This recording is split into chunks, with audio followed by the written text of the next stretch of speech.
TitleMatchNetwork.com. Oh. What are your memories? Always keep your feet up in the toilet. Yeah, it's a good lesson. What are some of your memories working with Andre the Giant?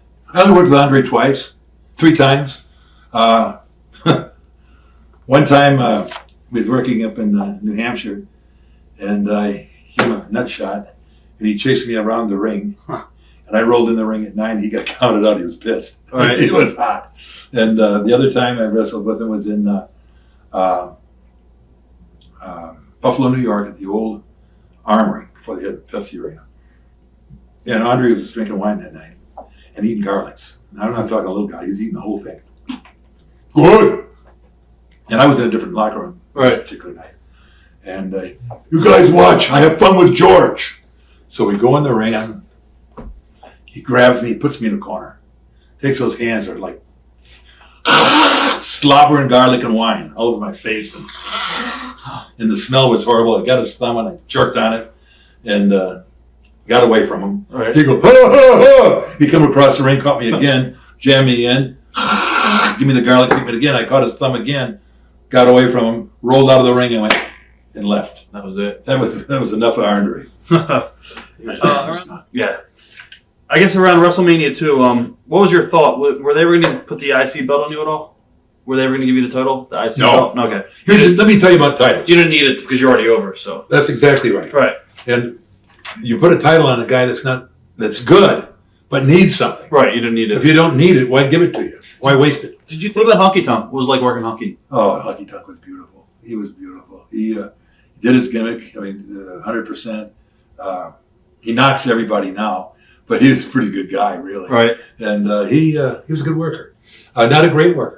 He was a better person, character. I'm going to teach you. Yeah, right, he was a better character. That was almost a gimmick sometimes, but yeah. What about Jake the Snake?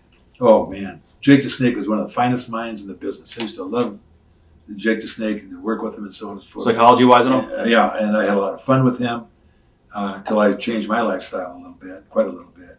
But Jake was just a real great performer in the ring, great knowledge, and a lost soul. I mean, what else can you say? Just a lost soul. But I think the world of Jake, thought the world of Jake the way he was in the business. Was it weird for you to be a babyface around this period of time because you were a heel for so long? Or? I was never really a babyface. I was a cartoon. Right. But, an example of what I did and how I could do it, this is crazy, but it worked. We're in Madison Square Gardens. We're in a 6-man tag. The opponents are, I think it's John Studd and somebody else, and Bobby Heenan. Right. And me and the All-American team that I went babyface with, Rotunda, Wyndham. Yeah. Okay. And they want to get out of it. They don't know how to end the match. They're sitting there saying, how are we going to, they don't want to beat anybody. Right. I said, let me finish the match. We don't want you to beat anybody. I said, listen to me. So I go out, and here's the match. We got him going really hot. I jump out of the ring, I run in, I grab a chair, I come in the ring. I go after Heenan. He dives out. He dives out. So I go after my guys. Right. Crazy, right? They dive out. I turn around, who's there? The referee. Think! Disqualification. I'm better than ever. Right. And no one got beat, no one got hurt, and it was just, thinking. Any good road stories or ribs that stick out? Well, I think I told you a couple, 2 or 3 of them. Oh, you were going to talk about Sergeant Slaughter at the table. Huh? You were going to talk about Sergeant Slaughter and the King's Table? Oh, well, that's not a rib so much. Right. The King's Table was we'd do TV in Philadelphia. Mr. McMahon, the old man, would only come in for TV. This is Hamburg? And it would be Philadelphia, the old Spectre, the old arena, right, and then Hamburg. And in between, we would stop in Reading, Pennsylvania. And everything was, it was usually the heels, but the top guys would come to that. And that's when Sergeant Slaughter was begging him. But what I was going to tell you about the King's thing is there was a time when Bruno dropped the belt the first time. And I walked out, too. I called Vince and told him I had to go back and he had some football problems to do. That might have been the second time. I'm not sure which. But anyhow, I walked out and then because of bad payoffs. And didn't have the leverage yet. So that had been the first time. And Bruno had talked to me and we were going to go back and just work in Pittsburgh.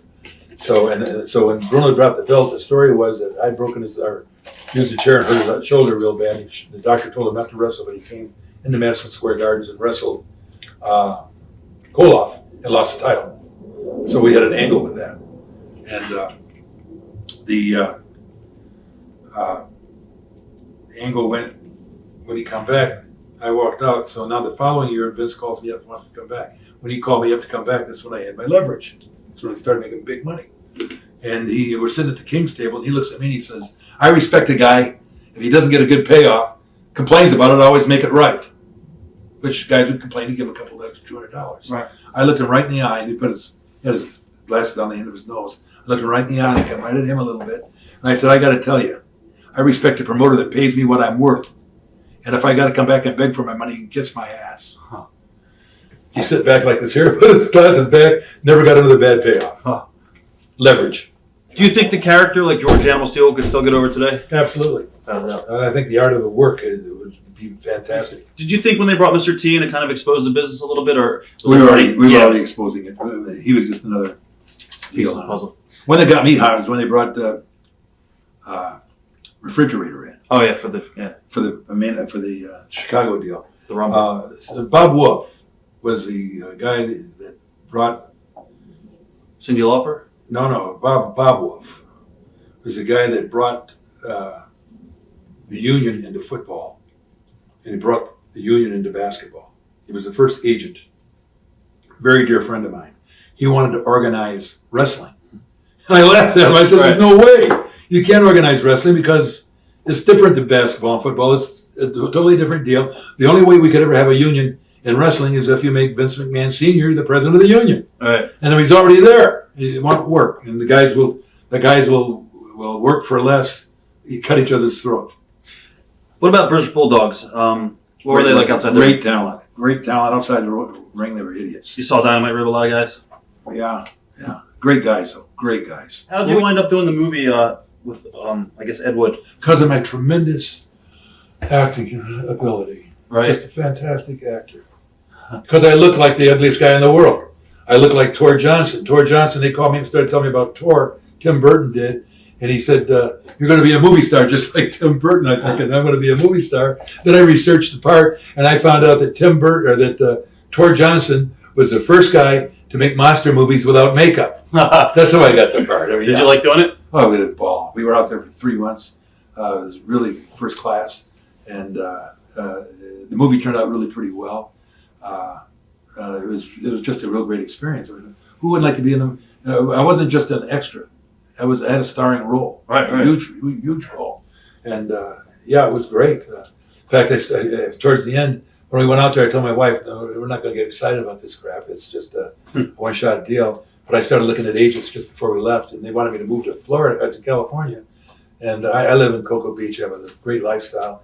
And they said, we can get you work all the time as a character actor and so on and so forth. You'll work every week, da-da-da. I said, no. If you can get me a good part, call me from Florida. I'm not moving here in this plastic, crazy world. That's not my style. So I'm a beach guy. How did you... TitleMatchNetwork.com